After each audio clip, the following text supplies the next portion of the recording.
Yes, that's right. Financial advice for the creationist. It's time that I tried to give something back to the creationist society. They've given me nothing but barrels of bullshit, and it's time that I return the compliment. So, my first money-making, or in this case money-saving tip is prayer insurance.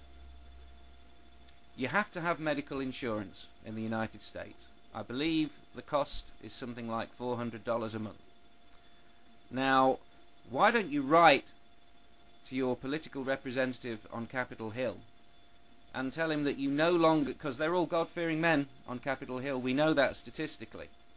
So why don't you write to them and tell them that you don't actually need medical insurance in future, because you and your fellow churchgoers have all banded together to make a prayer circle so that if anyone does fall ill, the prayers will take care of it.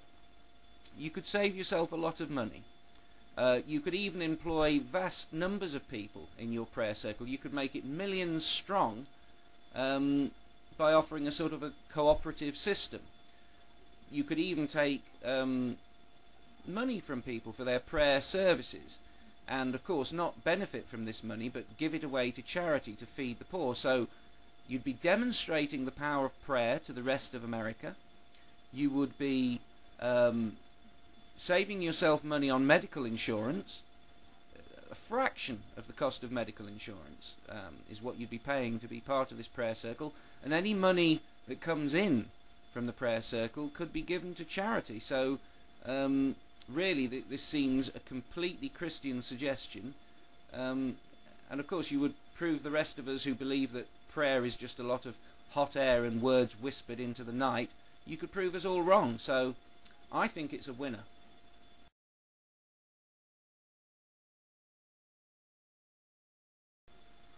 Uranium mining. According to those people who understand a little bit about science, or think they understand a little bit about science, uranium is very radioactively unstable. It emits neutrons at high velocity which can damage DNA. It's the very understanding of this physical process is how we know how the sun burns and how old it is. So, I mean, that's fusion, and what we're talking about is fission, but obviously it's all kind of wishy-washy. The scientists don't really understand that, and you know it. So, uranium mining, no protective clothing, you could work double shifts, again, no need for medical insurance because you're in the prayer circle. So, again, this could be an amazing career move. You could offer to work for less, for longer. I think the wages are fairly high as it is.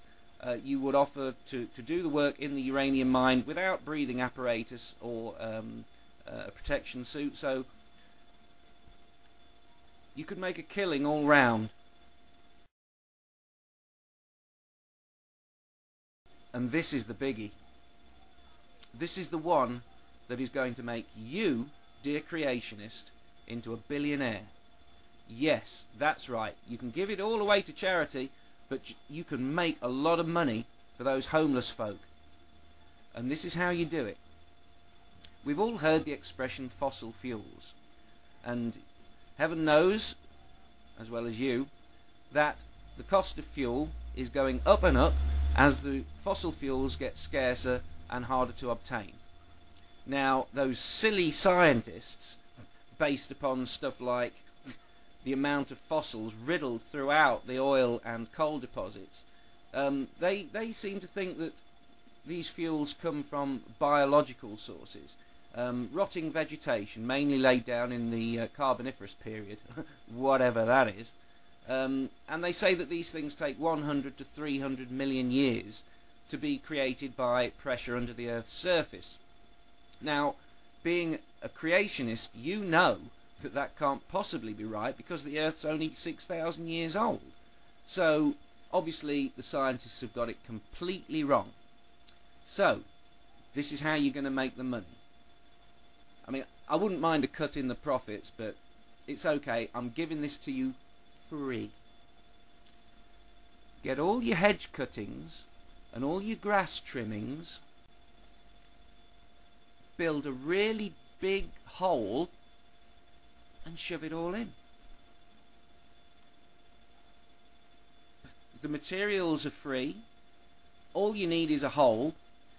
You put it in there, and then maybe you jump on it a bit for a while. Maybe drive your car across a few planks on top of it, just, you know, up and down a few times. Because I've heard that natural oil seepages were used in the form of asphalt and bitumen. They were used by the Sumerians, the Assyrians and the Babylonians 5,000 years ago. So if the Earth's only 6,000 years old, then it takes only a few hundred years to make this stuff, possibly far less.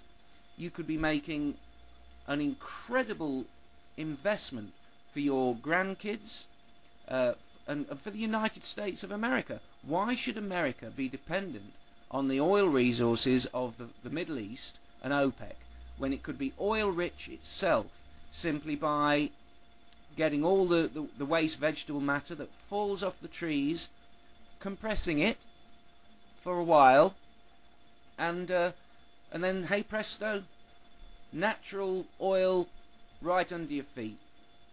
I mean, please don't thank me. Please don't. This is just my natural generosity. Now, some people have said that oil, petroleum, coal, etc., don't have their origin in biological matter. This point's been argued several times. You know, let's ignore the many millions of fossilized plankton that have been found around these so-called fossil fuel reserves. Maybe it's right. Maybe you're right. Maybe that's not how it's formed. Maybe it doesn't involve any biological matter at all. In which case, and you're gonna cry with joy when I tell you this. Maybe you could suggest to the God-fearing oil men at Texas and on Capitol Hill that they go drilling for oil on the moon. Because if it doesn't involve natural processes like the scientists say, then you could suggest or patent the idea of drilling for oil on the moon or Mars, which is a bigger planet, and probably there's more oil there. It's very surprising that the Christian Texas folk haven't really suggested that. I don't fully understand it. Maybe what you should do is pick up your phone right now, dial big, rich, oil greedy bastard in Texas, and suggest to them that they haven't, you know, what they haven't thought of, which is going to drill for oil on the moon. And maybe you could leave a comment telling me what they say to you.